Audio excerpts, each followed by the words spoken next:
राधे राधे कृष्ण कन्हैया, गोपाल प्यारो मुरली बजैया।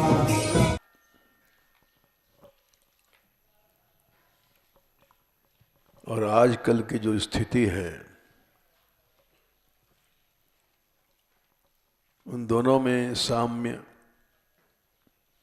बहुत से बैठलने की लोग चेष्टा करते हैं।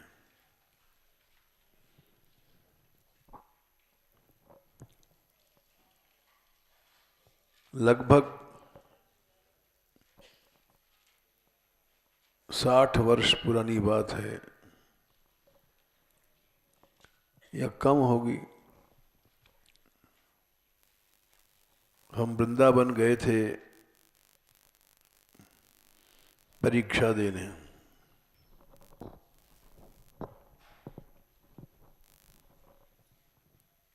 तो वहां भी जीवित हैं झाजी महाराज।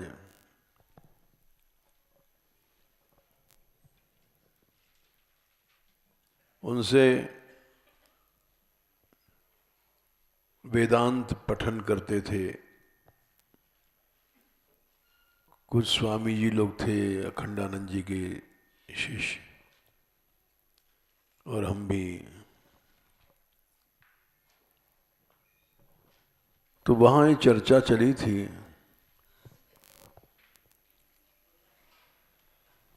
स्वामी जी से किसी ने प्रश्न किया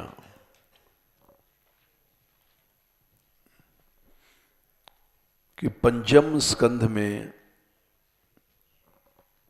जो भूगोल का विवरण मिलता है वो आजकल नहीं मिलता, बिल्कुल अलग है।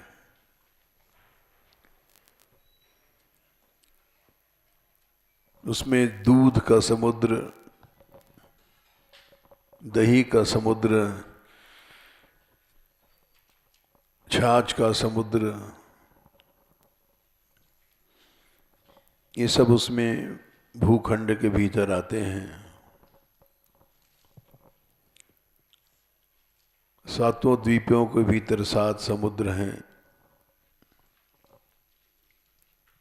ये सब क्या विश्वास किया जाए?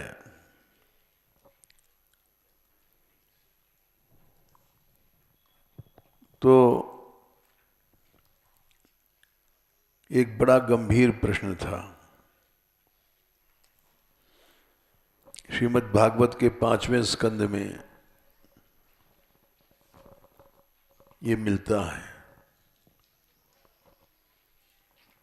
भूगोल खगोल, एक चना के जैसे 2 दाल होते हैं। भूगोल तो पृथ्वी खंड, पृथ्वी में उसके 9 खंडों का वर्णन, और आकाश में ग्रहों का वर्णन, कौन से ग्रह कितनी दूर है, क्या है।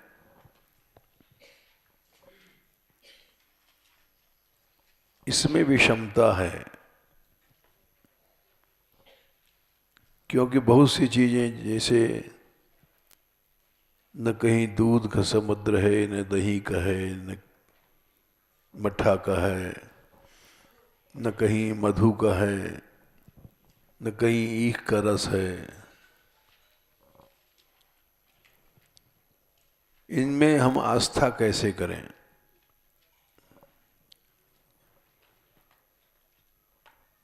स्वामी जी से लोगों ने इसलिए प्रश्न किया कि वो भारतवर्ष के श्रीमद् भागवत जो हम लोग पढ़ रहे हैं हिंदी टीका,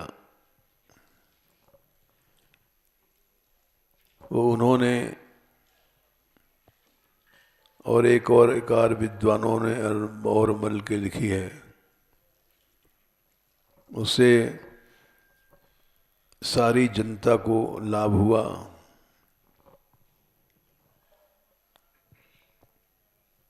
और वो सबसे बड़े विद्वान माने जाते थे श्रीमद् भागवत के।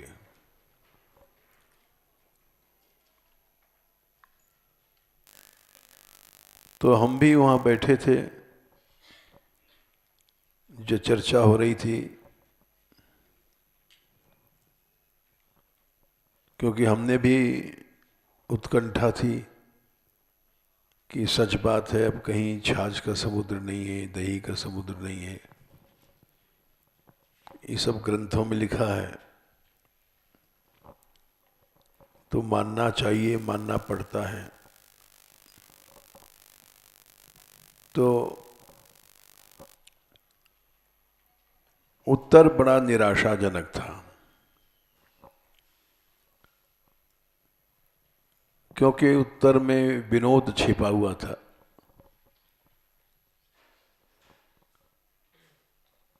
मजाक, परिहास।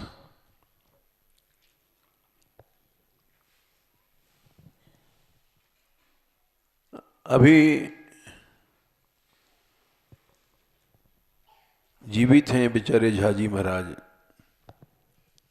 ये कोई हम अपनी ओर से बात नहीं कह रहे हैं।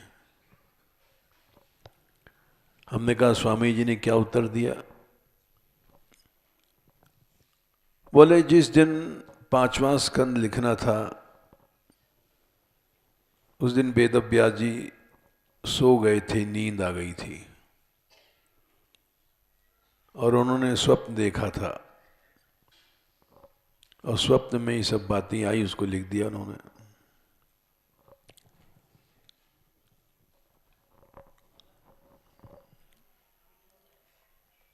इस उत्तर पे विश्वास नहीं हुआ,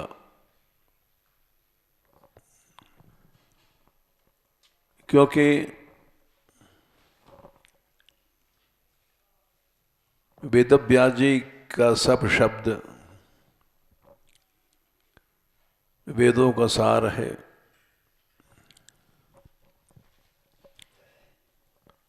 और वो ऐसा काम कैसे कर सकते हैं कि सपना आया और लिख दिया।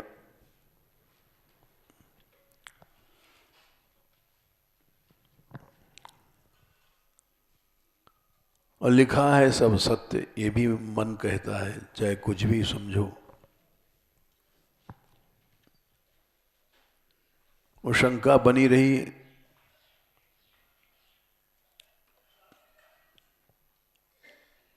और वो कई जगह मन अटकता रहा।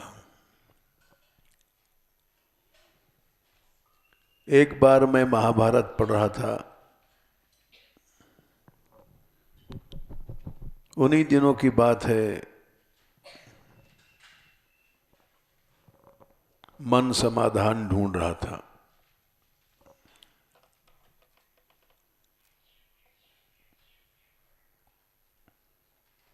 तो वहां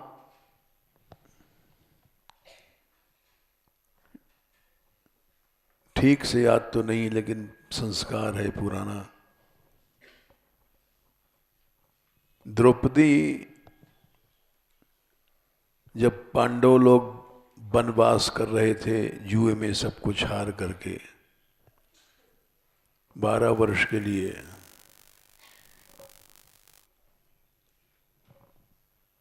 तो बैठी थी और कमल की सुगंध आई हिमालय से। आसपास के वनों में बैठी हुई थी, और उस सुगंध से आकर्षित होकर के उन्होंने प्रश्न किया कि ये कमल कहाँ है? तो लोगों ने बताया कि ये हिमालय में मानसरोवर की ओर से कोई सरोवर है, वहाँ गंधर्व लोग रहते हैं, सुवर्ण कमल है, सोने के कमल है, उसकी सुगंध है।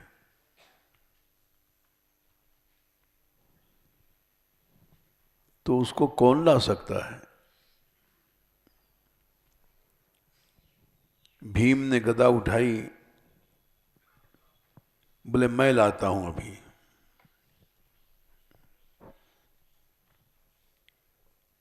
वहां चले, रास्ते में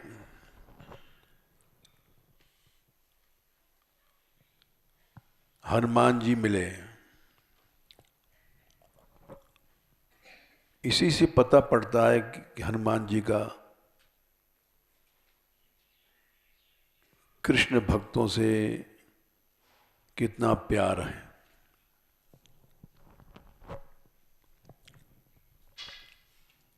वो जानते थे कि महाभारत का युद्ध होने वाला है।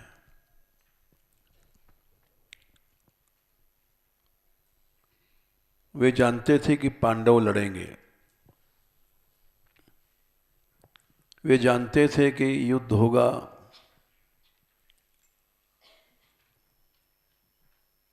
और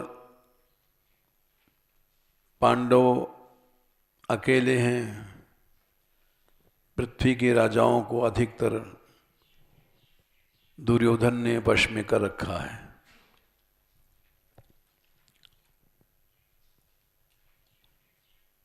और ऐसा युद्ध होगा जो आज तक हुआ नहीं कभी।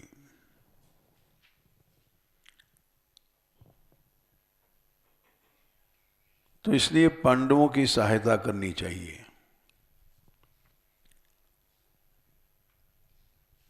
उनको किसी ने बुलाया नहीं था। भक्त वही है जो भक्त की बिना बुलाए सेवा करे।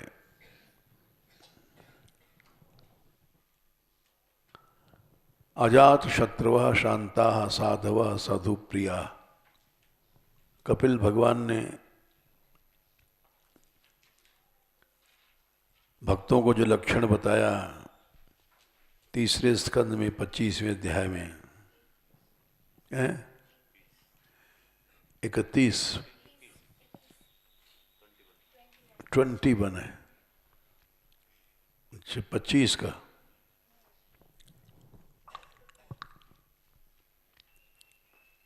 कि वे भक्त कैसे होते हैं। तितिक्षुवः कारुणिकाः साधवः समदर्शिनः अजात शत्रुवः शांताः साधवः साधुप्रिया। तेरे पास पुस्तक नहीं क्या? रखा करो और हर डायरी जो सिद्धांत बताते हैं उसको नोट करो। आलस नहीं करना चाहिए। पुस्तक न हो तो भी ले लेना जा करके।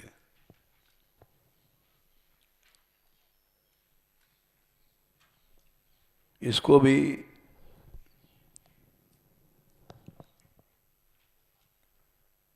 यहाँ हमने कह दिया है कि तुमको भी कथा कहनी है आगे। और अच्छी लड़की है, सदाचारिणी है। इसका पिता दिन रात सेवा करता है यहाँ मानगढ़ में। तो हमने कहा तुम घर छोड़ दो, कुछ दिन में इधर कमरा बन जाएगा मुरली का और सब संन्यास ले लो, या यहाँ आ जाओ रस मंदिर, यहाँ रसकुंज में आ जाओ। घर का त्याग कर देना चाहिए। आसक्ति के त्याग के बिना भक्ति नहीं मिलती है। तो इसलिए हम ये कह रहे थे जो सिद्धांत है, कथा कहने वाले को सिद्धांत ही पकड़ना चाहिए, क्योंकि इससे अपना भी कल्याण होता है और जिसको सुनाओगे उसका भी कल्याण होता है। होता यह है कि लोग चुटकुले कहते हैं और चुटकुलों में सप्ताह का सारा समय निकाल देते हैं। जनता को हंसा दिया, कुछ दृष्टांत दे दिया। अब मूल भागवत कोई नहीं कहता। कृष्ण लीला का रस कहीं नहीं है, क्योंकि सभी कथाएं व्यापार बन गई हैं, सारहीन हो गई हैं। मान बिहारी लाल के यहाँ केवल सिद्धांतों की चर्चा रहती है। इसीलिए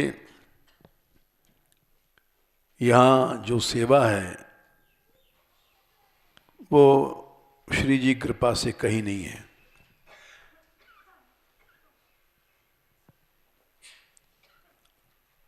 ऐसे साधु कहीं नहीं हैं जो मानगढ़ में रह रहे हैं। 1,000 रुपए दक्षिणा मिली थी अभी कुछ दिन पहले ही बरसाने में। यहाँ का कोई आदमी नहीं लेने गया। कोई साधु तो क्या, लड़की तक नहीं गई। 2-2 हजार रुपए एक एक स्त्री को मिले, बच्चे तक नहीं गए। ऐसे लड़के नहीं हैं कहीं दुनिया में, ऐसी लड़कियां नहीं हैं, ऐसे साधु नहीं हैं। हमको पता भी नहीं पड़ता लोग सेवा में लगे हैं। अभी हम जाए ऊपर से आ रहे थे नीचे, तो किसी ने कहा कि राधाकांत चले गए हैं और नीतीश वहाँ सुप्रीम कोर्ट में जमुना जी की तारीख है और दंडवत कहा है। तो हमने विचार किया कि देखो ये लोग कैसे अच्छे हैं। कोई प्रदर्शन नहीं, कोई सूचना नहीं कि हमको कब जाना है। अपने आप जा रहे हैं, अपने आप दौड़ रहे हैं, अपना घर का काम समझ करके। ऐसे सेवक कहाँ हैं? ब्रज की सेवा में लगे हैं दिन रात, तन से, मन से, धन से। सुप्रीम कोर्ट में केस चल रहा है, किसी से पैसा नहीं लिया गया कि जमुना रक्षक कोष बना है, मंच बना है, लेकिन सब केवल बन गए हैं मंच मंच। अखबारों में नाम आ गया है। एक पैसा न कोई खर्च कर सकता है, न कोई दौड़ सकता है। वो तो भगवान की कृपा से मान मंदिर ही दौड़ रहा है। और इसलिए कहा कि इन सिद्धांतों को पकड़ो और इन्हीं की चर्चा आपस में करो। तितिक्षुवा कारुणिका, भक्त कैसा होना चाहिए? तितिक्षा, सहनशील। ये नहीं कि हम जैसे लोग काले नाग पर पांव पड़ गया तो एकदम फन मारता है, डंक काटता है। उसी तरह से हम जैसे लोग हैं, थोड़ी सी देर में गुस्सा आ गया, उद्वेग आ गया, तितिक्षु होना चाहिए। सहने के बाद करुणा होनी चाहिए कि उस पर और दया किया जाए। इससे शील गुण की प्राप्ति होती है। इन गुणों से भगवान प्रसन्न होते हैं। इन गुणों की ही चर्चा करो, कथा करो, ऐसा ही बनाओ लोगों को, पास में वालों को। इससे भगवान प्रसन्न होंगे। तितिक्षवः कारुणिकाः, सुहृदः कहते हैं रिटर्न में हम कुछ नहीं चाहते, भलाई कर रहे हैं समाज की, उसको सुहृद कहते हैं। सर्वदेही नाम, सब संसार में जितने देहधारी हैं। अजात शत्रुवः, किसी से ईर्ष्या द्वेष नहीं, शत्रु से आदमी ईर्ष्या करता है। शांत हैं, काम क्रोध आदि नहीं है। साधु हैं, साधनशील हैं, और साधुओं से, भक्तों से प्रेम करने वाले हैं। ये नहीं है आजकल समाज में, द्वेष है। एक व्यक्ति, एक साधक दूसरे से प्रेम नहीं करता है तो भक्ति नहीं मिलती है। भक्तों से द्वेष करोगे तो अवश्य भगवान की क्रोधाग्नि से जलोगे। राम रोष पावक तेज रही, जे अपराध भक्त कर करही। दो चार माला फेर करके हम लोग आपस में लड़ते हैं, झगड़ते हैं, उसका परिणाम क्या? भगवान की क्रोधाग्नि से जलते रहते हैं।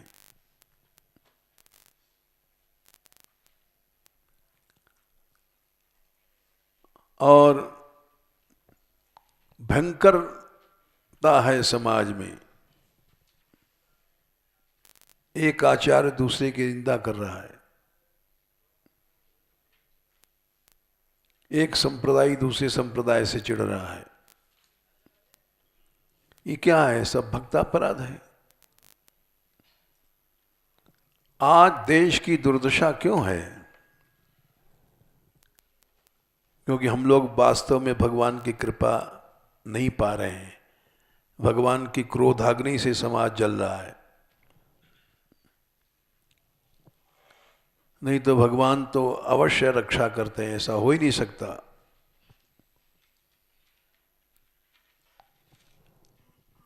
भगवान ने कहा है, द्रौपदी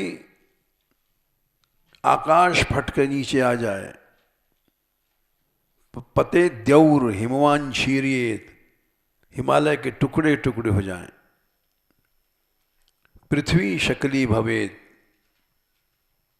पृथ्वी खंड खंड हो जाए, शुष्येत तोय निधि कृष्णे, समुद्र सूख जाए, नमे मोगम वचो भवेत, मेरी वाणी मिथ्या नहीं होती है। भगवान ने कहा है, दर्शनस ध्यान संस्पर्शैर मत्स्य कूर्म विहंगमा, स्वान्यपत्यानि पुष्णन्ति तथा तथा अहम अभी पद्मज। ब्रह्मा जी से कहा है भगवान ने, भगवान की वाणी समझो। जैसे जीव अपने बच्चों का पालन करते हैं, दर्शन ध्यान संस्पर्श, मछली अपने अंडों का पालन कैसे करती है? सिर्फ दृष्टि से, देखने से। अपने अंडे देख लेती है बस थोड़ी देर के लिए, उसी से अंडा बड़ा होता है। वो दूध नहीं पिलाती है मछली अपने अंडों को, केवल दृष्टि से ही होता है। देखना, देखने में इतनी शक्ति है पशु पक्षियों में, तिर्यक योनि में, मछली आदि में। फिर मनुष्यों में तो उसे बहुत ज्यादा शक्ति होनी चाहिए। देखो, देखना सीखो।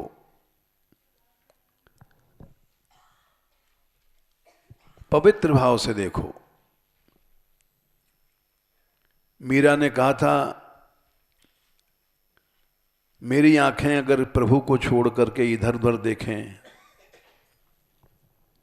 किसी पुरुष को, कामी को, तो उन आंखों को फोड़ दूंगी। पल काटों सही इन नयनन के, पलकों को काट डालूंगी। क्यों? ये रक्षा करती आंखों की। सोते समय बंद हो जाती हैं और जागते समय खुलती हैं, लेकिन कोई तिनका आ रहा है तो झट गिर जाती हैं, किवाड़ बंद कर लेती हैं। जब पलक नहीं रहेगी तो अपने आप आंख फूट जाएगी। जो आंखें इधर उधर देखती हैं गिरधारी के बिना, उन आंखों को फोड़ देना चाहिए। इसको भक्ति कहते हैं। तो पशु पक्षियों में ये ताकत है कि दृष्टि से ही अपने अंडों का सेवन कर लेती है मछली। और आगे चलो, ध्यान, चिंतन। चिंतन में ऐसी शक्ति है कि जैसे माँ दूध पिलाती ही बच्चे को, कछुआ अंडे देता है और अंडों को किनारे समुद्र के ऊपर रख देता है कहीं दूर, और समुद्र में कछुए कोसों दूर तक चले जाते हैं, अंडा वहां किनारे पर है और कछुआ कोसों दूर है पानी में, वहां से देख नहीं सकता है, छू नहीं सकता है। फिर बच्चे का पोषण कैसे होगा? ध्यान, चिंतन करता है कि हमारा अंडा वहां है। तो भगवान बोले दर्शनात् ध्यान संस्पर्शैर, ध्यान से तो कछुआ पालन करता है। तीसरा है स्पर्श।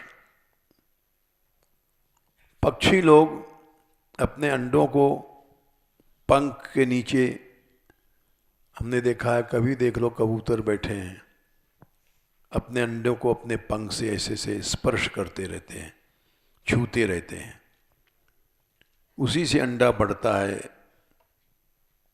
और उसी से बच्चे निकलते हैं। दर्शन ध्यान संस्पर्शैर मत्स्य कूर्म विहंगम, विहंगम माने चिड़ियाएं, स्वान्य पत्यानि पुष्णंती, अपने बच्चों का पालन करती हैं। ऐसे ही ब्रह्मा जी मैं भी पालन करता हूं। ये कोई जरूरी नहीं कि भगवान सामने आवें, भगवान चिंतन कर रहे हैं, उसी से सारा संसार पल रहा है, हम तुम तो क्या। विशेष करके भक्तों का, मैं, ये भगवान की वाणी है, लेकिन तब पालन नहीं करते जब हम लोग भक्तापराध करते हैं।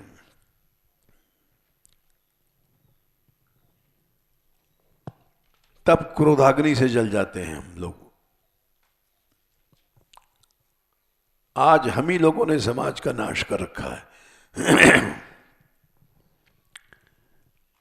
राग द्वेष समाज में फैला दिया है, भेद बुद्धि समाज में फैला दिया है, सारा भारत कमजोर कर दिया है।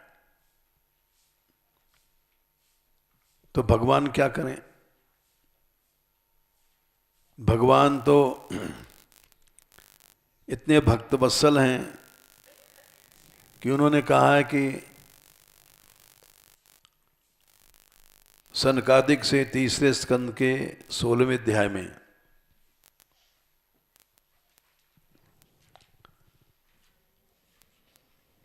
कि सनकादिकों,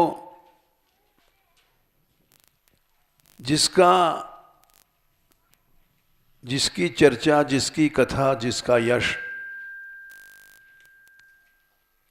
संसार को पवित्र करता है, यस्यामृताम्बिल यशः श्रवणावगाधः सत्यः पुनाति 3:16-6। ये संख्या लिखा करो, याद किया करो, ये हजारों मंत्र से भी ज्यादा जरूरी चीजें हैं।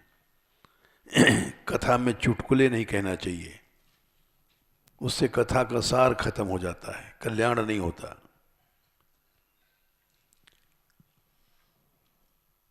जिस कथा में लोभ होता है,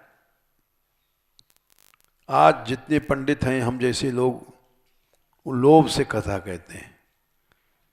कारिता गण लोभेन तो कथा सारस्ततो गता, सार तो पंडित जी खुद ही खा गए,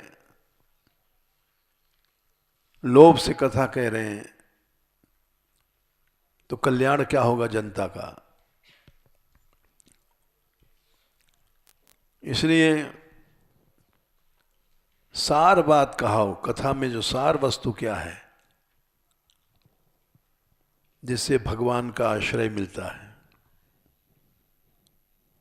वो सार बात अगर भूल गए तो बेकार है, सब जीवन ही बेकार है,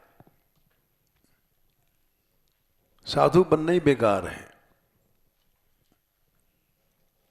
भीख मांग के रोटी खाते हैं मधुकरी के, और आपस में एक दूसरे को सारहीन बनाते हैं।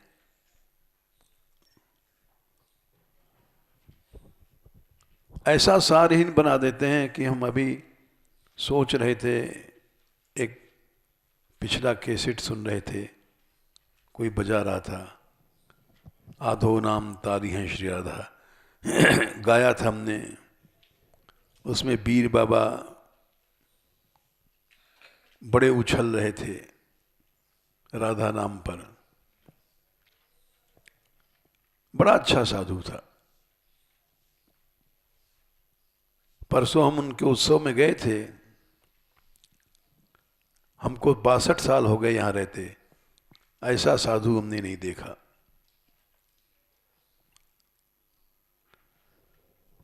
आचरण इतना बढ़िया कि चले जाएं डभारा, रात को 11 बजे 12 बजे लौटें, सब लोग सो गए हैं। बाहर गुजर कह रहा है, अरे सब सो गए हैं बाबा चलो जा, भोटिया सो गई जगा ले। तो जाते थे वहाँ जगाते थे और उनसे सब प्रेम करती थी। बाबा रसिया सुना दे, गाना वाना तो आता नहीं, पड्डा सुर था, और रात को भी गाते थे और नाचते थे। अब ब्रजवासियों को इतना विश्वास कि जा भीतर चलो जा, जगा लीजो। अब सो गई है उसको जगा रहे हैं।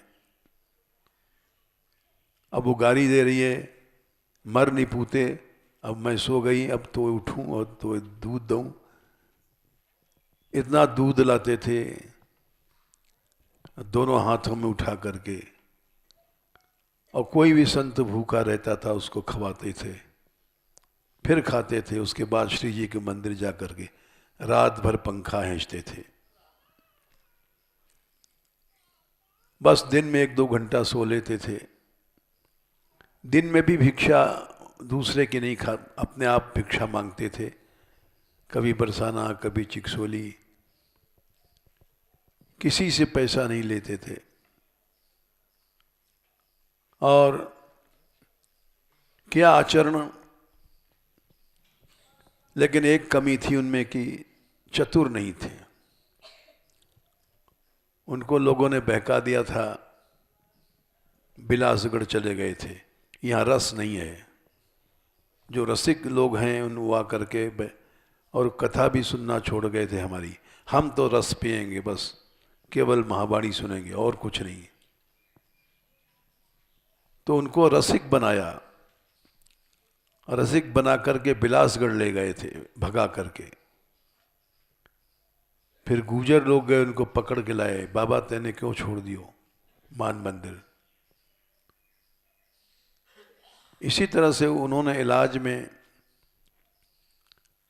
यहाँ से मान मंदिर वाले इलाज करा रहे थे वहाँ वृंदावन में। मान मंदिर से चिढ़ने वालों ने उनको अंतिम समय कहा कि ये गलत इलाज है, मान मंदिर वाले लोभी हैं, तुम चलो यहाँ कोसी ऊंची डॉक्टर से कराएंगे। और उसने एक ऐसे तेज इंजेक्शन लगाया कि उनको अंग्रेजी दवा अनुकूल तो पड़ती नहीं थी, उसी में समाप्त हो गए। नहीं तो अवश्य कुछ दिन जीते हैं। इन रसिकों ने विनाश कर दिया उनका।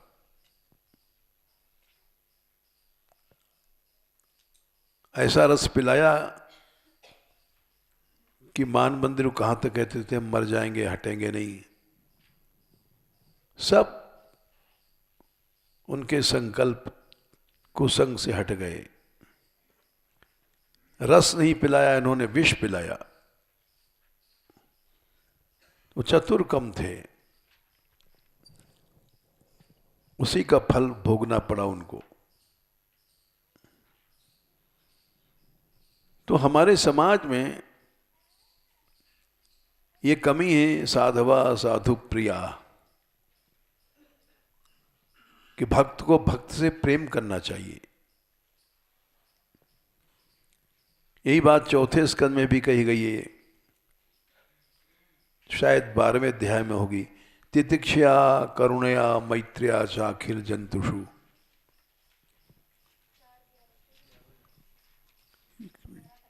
11 का 13, 4, 11, 13। समत्वेन च सर्वात्मा भगवान संप्रसीदति।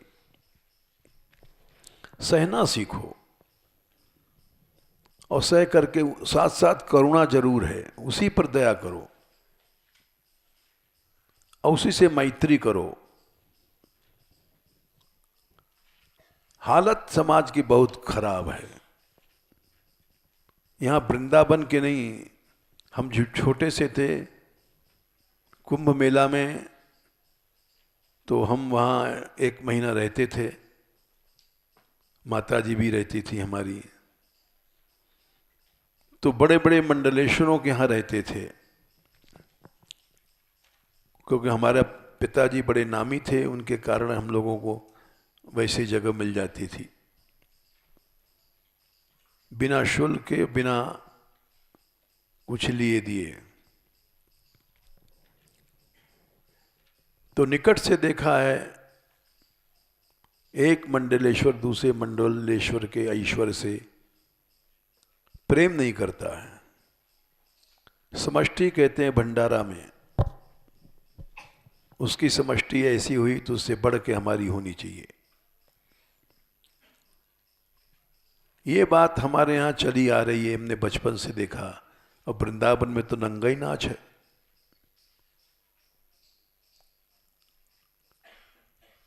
इसीलिए भगवान की कृपा नहीं है। भगवान संप्रसीदति, भगवान प्रसन्न नहीं है, क्या सहायता करेगा। एक व्यक्ति के अंदर ऐसा गुण आ जाए। एक विभीषण थे, जब तक लंका में रहे लंका बनी रही, उसका नाश नहीं हुआ। और जब विभीषण हट गए तो रावण जब ही विभीषण त्यागा, भयो विभवहीन तबहि अभागा। उसी समय सब मर गए थे।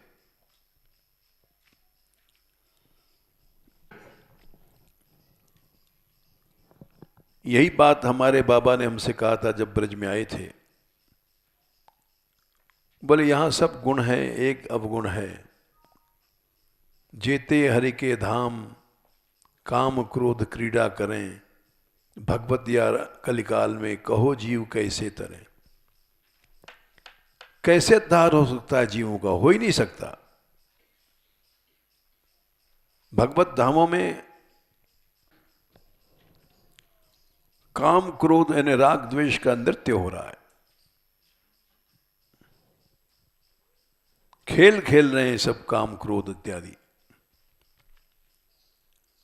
दिन रात भंडारा, दिन रात दक्षिणा, दिन रात ये लेना देना, इसके अलावा कुछ नहीं है। क्रीड़ा करें भगवत या कलिकाल में, कहो जीव कैसे तरें।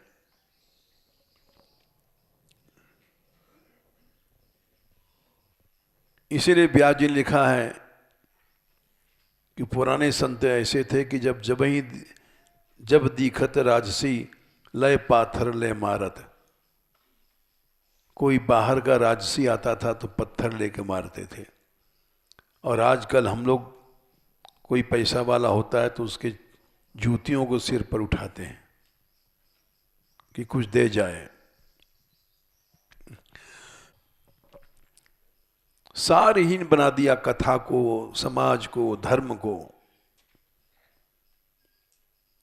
एक श्लोक आता है महात्म्य, काम क्रोध महालोभ तृष्णा व्याकुल चेतस तेपि तिष्ठन्ति तपस्सु तपस्सारस्ततो गतः। 73 है। सारी तपस्याएं सारहीन हो गई हैं। एक भी व्यक्ति ऐसा नहीं है जो इसके खिलाफ या इसका शमन करे। शमन करेगा तो पिटेगा, क्योंकि आसुरी शक्तियां, उनमें सहनशीलता तो होती नहीं है, अवश्य पीटेंगी।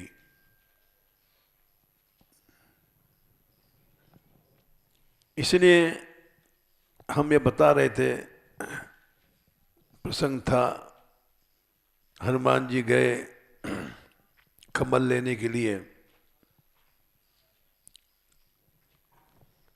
भीमसेन गए, भूल गए, नाम भूल जाते हैं।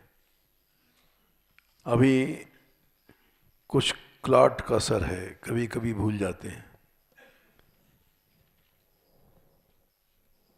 ये भी एक चमत्कार था।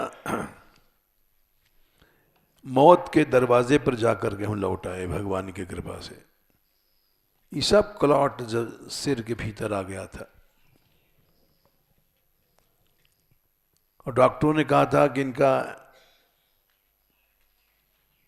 क्या कहते हैं उसको, नहीं, वो एंजियोग्राफी मत करवाओ, नहीं तो कोमा में चले जाएंगे या जन्म भर के लिए अंधे हो जाएंगे या जड़ हो जाएगा शरीर, ऐसा लकवा मार जाएगा। एंजियोग्राफी की जगह नहीं है यहाँ। इसने हिम्मत किया, ब्रजराज ने, बोले आप कर दो, जो होगा देखा जाएगा। कामा में चले जाएंगे तो कम से कम दर्शन तो होता रहेगा, मरने से तो कामा अच्छा है। पैरालिसिस हो जाएगा तो भी हम देखते तो रहेंगे, दर्शन होगा बाबा का। अंधे हो जाएंगे तो कोई बात नहीं, इलाज कर दो। लिखवा लिया उन लोगों ने कि दुष्परिणाम के हम जिम्मेदार हैं। इसने लिख के दे दिया, रिकॉर्ड है वहां आज तक। और उसके बाद कुछ नहीं हुआ तो डॉक्टर लोग हंसते भर आए, बोले वाह, हमारा नाम रख दिया था मिरेकल बाबा। मिरेकल माने जादूगरी। ये तो बिल्कुल बच गए, लेकिन क्लॉट आ गया था सारे दिमाग में। उससे ब्रेन हेमरेज होना चाहिए, लेकिन उससे भी भगवान ने बचा दिया। हमारे पापों ने बहुत जोर लगाया, लेकिन भगवान की कृपा शक्ति के आगे पाप भस्म हो गए और हम जीवित हो गए। और वो सब क्लाट पाट चले गए, थोड़े बहुत रह गए हैं। इसलिए कभी कभी नाम भूल जाते हैं, उच्चारण में भी जीभ लड़खड़ाती है। तो वो हम कह रहे थे कि भीमसेन जा रहे थे, हनुमान जी रास्ते में एक बंदर का रूप, बड़ा कमजोर बंदर रूप बना करके पड़े थे पगडंडी के बीच में। हनुमान जी एक साधारण सा बीमार बंदर, ये पहुंचे भीमसेन और इशारा किया, हटो, बंदर को रास्ता दो। तो बंदर बोला, बड़ा आश्चर्य है। भीमसेन को आश्चर्य हुआ कि बंदर बोलता है। अरे भाई भीमसेन जी, देखो मैं कमजोर हूं, चल फिर नहीं सकता हूं, मेरी पूंछ को तुम एक किनारे कर दो हाथ से पकड़ करके और चले जाओ। भीमसेन ने सोचा ठीक बात है, गए और उस पूंछ को उन्होंने एक उंगली से उठाना चाहा। 10,000 हाथियों का बल था उनमें और ज्यादा था। उंगली मुड़ गई और पूंछ नहीं हटी। तो आश्चर्य हुआ, बोले अरे ये क्या चक्कर है। तब उन्होंने पंजों से, समझ गए कि उंगली से नहीं हटेगा, पंजों से पकड़ा और हिलाया। हिले नहीं, पूंछे नहीं हिले, लोहे का लट्ठा समझो। तो समझ गए कि इसमें कोई चक्कर है। तब उन्होंने अच्छी तरह एक हाथ से पूरा ताकत लगाया और वो छोटा सा बंदर हंस रहा है, ही। और फिर वो भीमसेन ने दोनों हाथ लगाए, अब पूरी शक्ति लगा करके वो उसको उखाड़ा और बंदर ही हंस रहा है। तब भीमसेन समझ गए कि ये तो भाई कोई बंदर नहीं है। बोले आप कौन हैं? आप साधारण बंदर तो नहीं हैं जिसकी पूंछ ही नहीं सरक रही है। उठना तो क्या, सरकी भी नहीं पूंछ। तब हनुमान जी बोले मैं हनुमान हूं, तुम मेरे भाई हो। मैं भी पवन पुत्र हूं, तुम भी पवन पुत्र हो। देखो मैं तुम लोगों के कारण से आया हूं। महाभारत होने वाला है,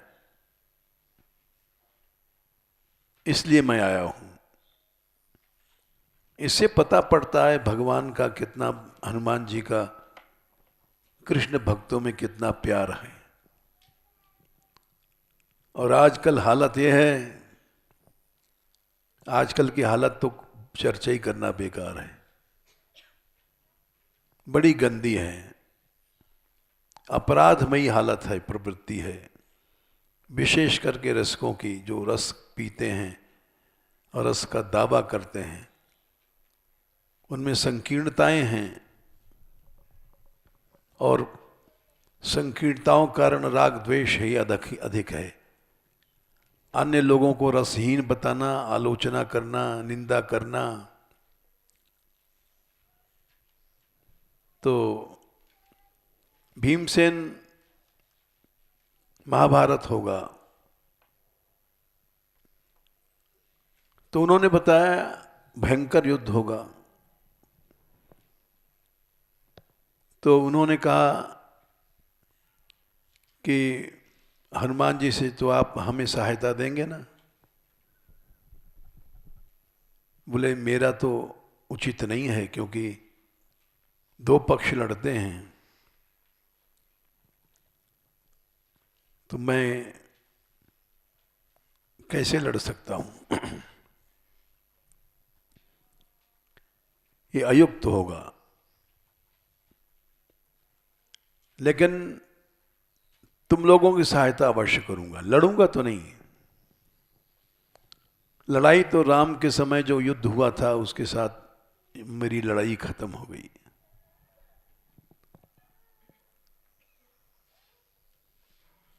अर्जुन के रथ पर बैठ जाऊंगा।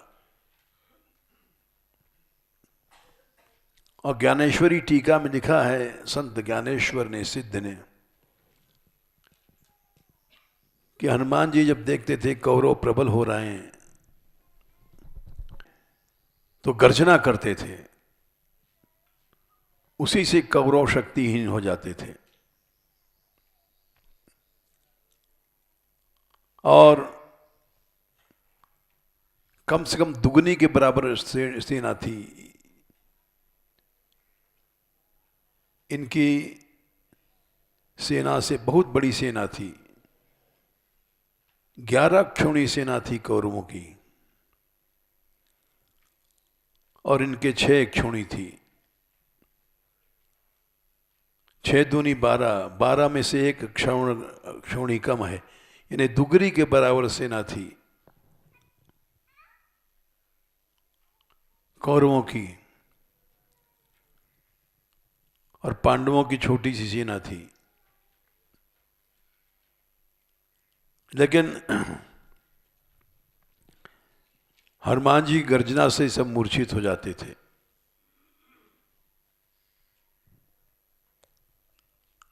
इसलिए हनुमान जी भक्त हैं, और भक्त वही है जो भक्तों से प्रेम करता है। आजकल भक्त हम जैसे लोग नहीं हैं, क्योंकि आपस में एक दूसरे से प्रेम नहीं करते हैं, द्वेष करते हैं, और द्वेष ही सिखाते हैं समाज में। तो सारे समाज को भगवान के क्रोधाग्नि का पात्र बना देते हैं। तो वहां यह लिखा है कि भीमसेन ने कहा कि प्रभु आपने सुना लंका जलाया था? बोले हाँ हनुमान। बोले कि हाँ भीमसेन, वो रूप दिखा सकते हैं आप? हनुमान जी बोले वो रूप देखने की शक्ति नहीं है तुम में। उस समय जो मनुष्य थे, अब उत्तर आ रहा है मूल प्रश्न का। अब तो अपने हाथ से नाप करके आदमी 3 हाथ बराबर है, और जब सतयुग में 21 हाथ था,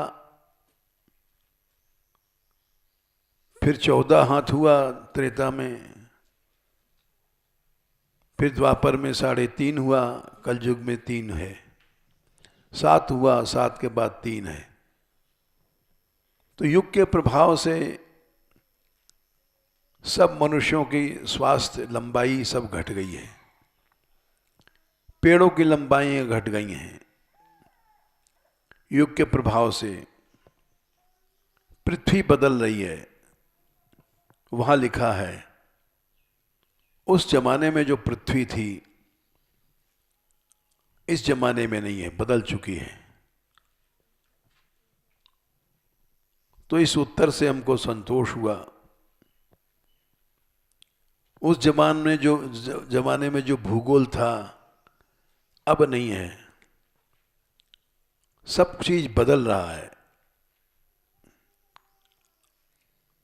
और मनुष्य बदल गए, वृक्ष बदल गए, पृथ्वी बदल गई, हर चीज बदल गई।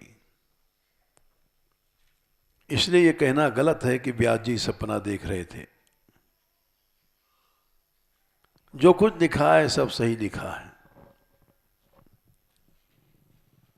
सब चीजें बदल रही हैं, बदल गई हैं। उस जमाने में जो स्थिति थी पृथ्वी की, वो अलग थी। इसके अलावा दूसरा उत्तर यह है, हर चीज के 3 रूप होते हैं, आदि भौतिक, आदि दैविक, आध्यात्मिक।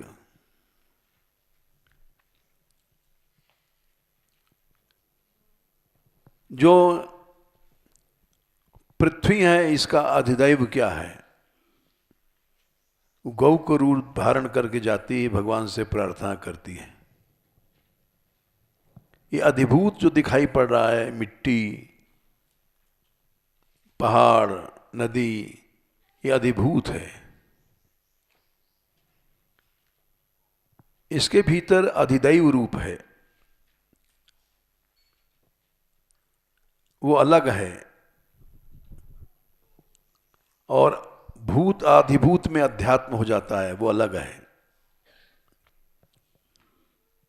जैसे घ्राण इंद्रिय अध्यात्म है, ये गंध को ग्रहण करती है, और पृथ्वी का अधिभूत रूप ये सामने दिखाई पड़ रहा है। अधिदैव क्या है? जो गौ रूप धारण करके पृथ्वी जो देवता रूप से जाती है, प्रार्थना करती है। अधिदैव अधिभूत अध्यात्म,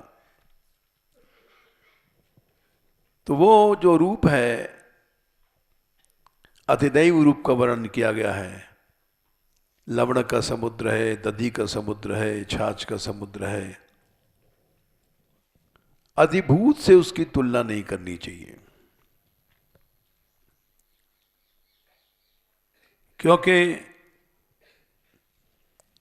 हर वस्तु के 3 रूप होते हैं। एक वेद में हमने मंत्र पढ़ा था, मंत्र तो याद नहीं है। कोई ऋषि थे, वो नदी पार कर रहे थे, नदी बढ़ी हुई थी,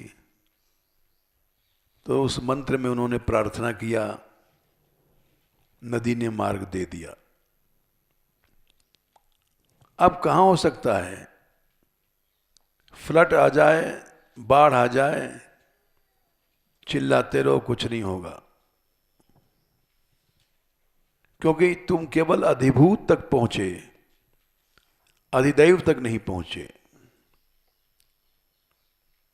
जैसे समुद्र ने मार्ग दिया सामने आकर के,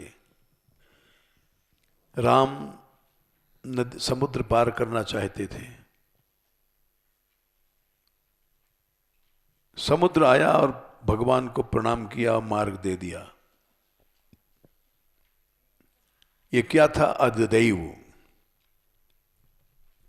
वो समुद्र कौन है? पानी वाला नहीं है, पानी वाला तो अधिभूत है।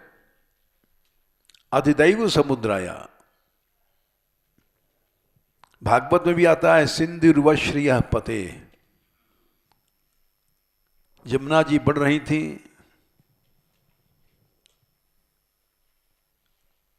मघो निवर्षत्य असकृत यमानुजा।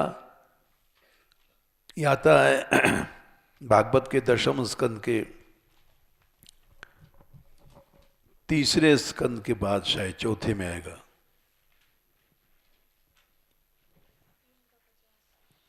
तीन का 50। मघोनी वर्षति, इंद्र वर्षा कर रहा है। असकृत बने बार बार बादल बरस रहे हैं। यमुना जी यमानुजा, यमराज की बहन बन गई हैं, काल रूपी बन गई हैं। यह अधिभूत रूप है। गंभीर तोयौ जवोर्मि फेनिला, यह अद्भुत रूप है। गंभीर पानी है, वेग है, लहरें हैं, फेन बह रहा है।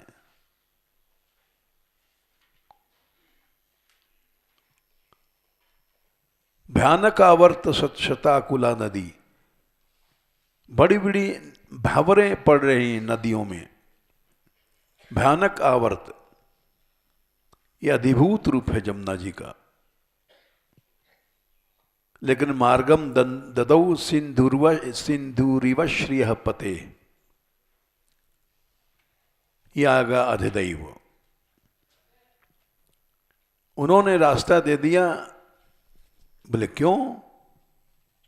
जैसे सिंधु मने समुद्र ने राम को मार्ग दिया था, ये पहले भी हो चुका है। तो अधिदैव जो है वो दिखाई नहीं पड़ता,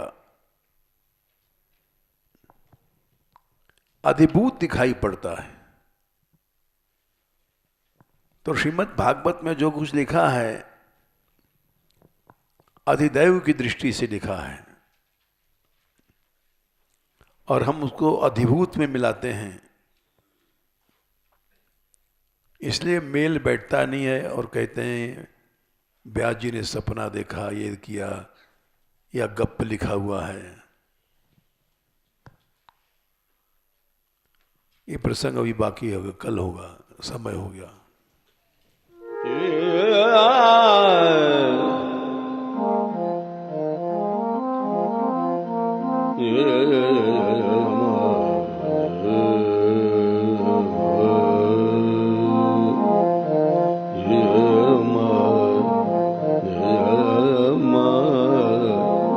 Yeah.